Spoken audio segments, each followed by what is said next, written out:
Hi guys, this is Maria and Manos, and you're watching On the Couch with Eminem. The show to help you build fun and profitable businesses.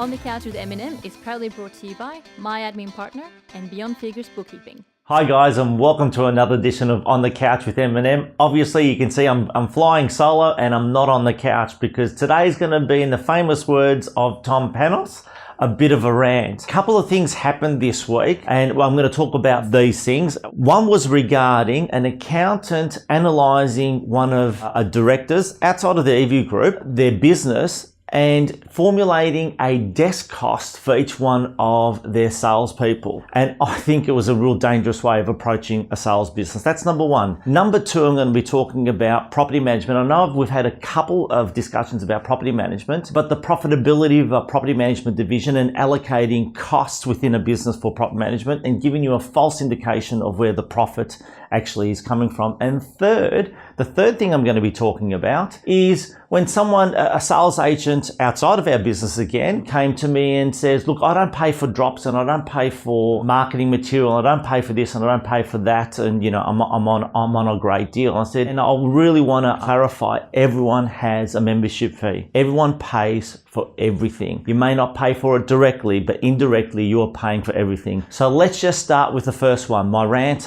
with regard to this particular accountant that was going to spend a whole bunch of time and probably charge an exorbitant fee on this particular business owner to work out the desk cost of a particular sales agent. So that is, he was going to get the sales agent and say you're paying him $5,000 a month as a debit credit retainer. He operates on a desk that apportion the floor space to the desk and apportion some of the rent, apportion some of the electricity, apportion some of the phone costs, apportion just about everything to this particular component of the business to give them an analysis. Is it worthwhile having this person on or not? I've never heard more unrealistic. I've never heard any more in my life. At the end of the day, when we're calculating someone's contribution to a business, you need to put it in absolute reality. So this is the reality. When you operate a business and say it's costing you $25,000 a month to run, you have 100 square meters of office space, you can accommodate 5 people within that from a sales perspective. Your desk cost per person is just a false analogy of how much money that individual is bringing you into the business. And the reason I say that is,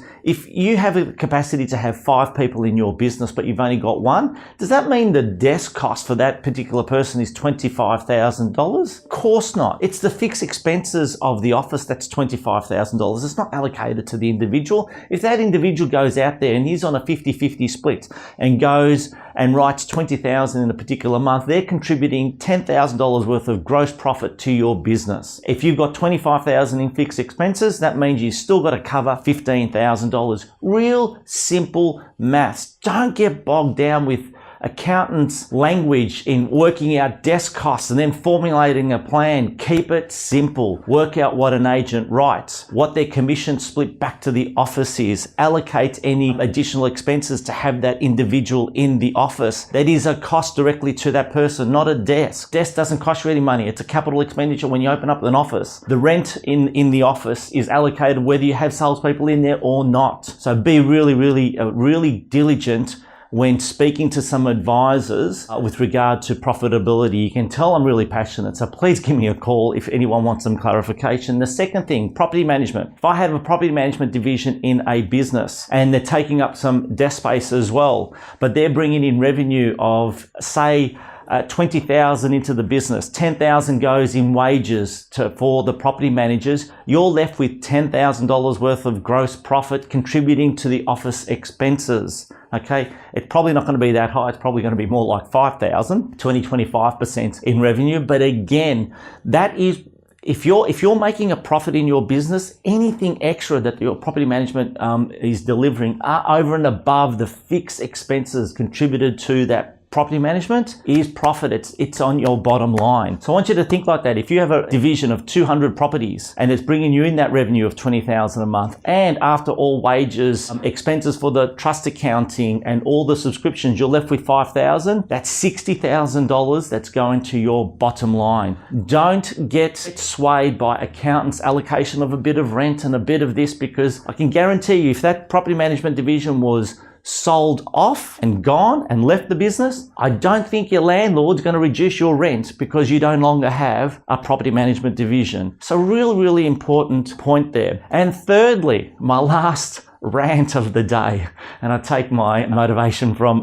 Tom Panos when talking about rants, is I'm speaking to a particular sales agent and they're on a 40% split with the office. So they get 40, the office gets 60. And we discussed about them wanting a little bit more. We discussed different models out there, and one of the big factors that came across with the particular salesperson is I don't pay for drops. I don't pay for my personal marketing. I have an allocation of say $500 a month for all that. I don't pay for it. And I looked at them, I said, you absolutely do pay for it. You're actually contributing 60% of everything that you bring into the business. Now, I'm not saying there's a right or wrong, but I truly want everyone to understand everyone has a membership fee. And if you're an agent sitting in an office, understand your director has fees that he has to pay for the office. It's called, your membership fee is the rent. The membership fee is electricity. The membership fee is your gas. Your membership fee is the wages. If you're a sales agent and you don't have all these fees, guess what? Your membership fee is the percentage of commission that you're contributing to the office. So if you're on a 60-40 split, 40% going to you, 60 to the office, you have a 60% membership fee. So I understand there's been a lot of talk about splits and how much money and so forth, but analyze it, everything. If someone is on a 90-10 split or an 80-20 split within an office, which I know occurs,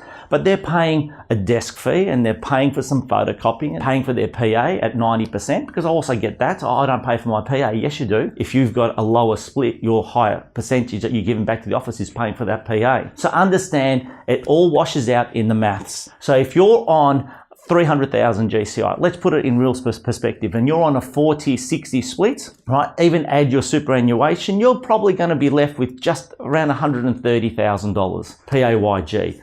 If you're on an 80-20 split in a particular office, you're bringing in $240,000. Even if you've got an additional $2,000 to $3,000 a month in added expenses because you're paying for your drops and you're paying for this and you're paying for your own training and so forth, you're still going to be close to $50,000 in front to the employee. Of course, there's regulations in regards to that. You need to be licensed, you need to be this, you need to be that. But understand what it means in each area of your business when people talk about what are you paying for and what are you not paying for, to give you an indication of where you're at. So when someone says to you, there's an opportunity to go up to a higher split or your office contributes something, work back the numbers and then get a true indication of what you're actually being left with. That's my rant for this week, guys. I hope you found it informative. As you know, myself and Maria really love contributing back to the real estate industry. So if anyone has any questions or would like some advice, by all means, get in contact with us. Drop us an email. We'd love to answer